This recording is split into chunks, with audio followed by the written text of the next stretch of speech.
Let's take you to this now. Putco has given its workers who are participating in a strike until close of business today to explain why they should not be fired. 1,000 Putco workers have been served with letters of dismissal. The strike has left more than 22,000 commuters stranded in Johannesburg and Pretoria.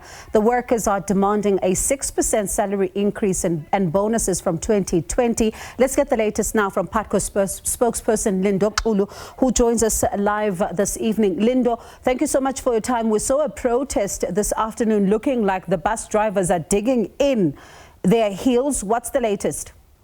Well, the latest from you, we can tell you that we've offered notices that are about our intention to dismiss about 1,000 workers who embarked on an illegal strike since the 1st of September, which was last week Thursday. And what we essentially mean by this was that from yesterday until today at 1700 hours, was that we were expecting that representations will be made by the striking employees in terms of why they should not be fired by the company. And I can tell you that there were some of the representations we've received, but as you saw in terms of those protests earlier on, there are some employees that are digging in their heels in terms of this illegal strike, saying that they're not going to submit anything, they are ready to be fired, and all they want is the money that is due to them. But unfortunately, as Putco, we've made that very clear to say that they cannot get any money right now because that matter is still subject to court proceedings. It is within the labor court and they are reviewing it, but they have not pronounced on it, and that is why we cannot move in terms of that particular thing. But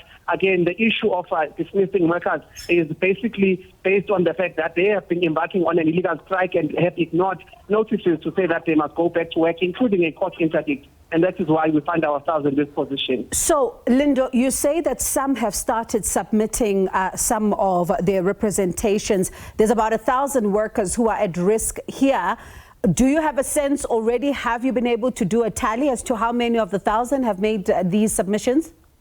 Unfortunately, that is quite a tedious task, if I may say, because what we have done was to offer everyone an opportunity in that regard. And this opportunity basically means we put some boxes, deposit boxes in terms of these representations in many of our depots, in many of our business units. But what we need to do in order to tally all of that is to consider those that have been sent by email, but also collate some of these boxes from different bases of operations. And that is what we are doing at the moment. But I can tell you that it's going to be a long night for many of the Putco employees, especially those that are, in line with the HR processes, because they are the ones that are going to be reviewing some of these representations from workers. They are going to do this through the night, and by tomorrow, we are expecting that at some point in the day, they'll be giving us a list of those that need to be terminated from the company, those that perhaps did not make representations, and those that continue to protest and ignore what the company has been calling for, which is for them to return to work. So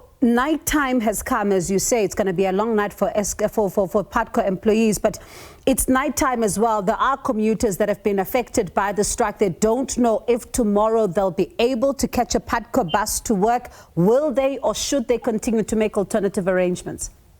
Unfortunately, for now, we are still asking our commuters to say that they must make alternative arrangements, because what is going to entail tomorrow is to say we are issuing a list of those that need to be terminated from the company. But also this means that the company needs to then reconsider those that are still in the employ of the company, what we've lost as far as our workforce is concerned, and then formulate a plan in terms of how we move forward as far as returning our operations on the ground. So it's going to be a mammoth task, but we are on it, and it's going to come after we tally exactly how many employees we've lost and also how many employees that still need to be recruited in the process of trying to return our services to normalcy. Talking about returning your services then, Lindo, because if you are going to be embarking on this process, as you've issued these notices and then you make that decision, as you say, known to the public as to how many you've let go, I'm sure this is going to kind of like give effect to some kind of fight back from those that are currently on strike. How prepared are you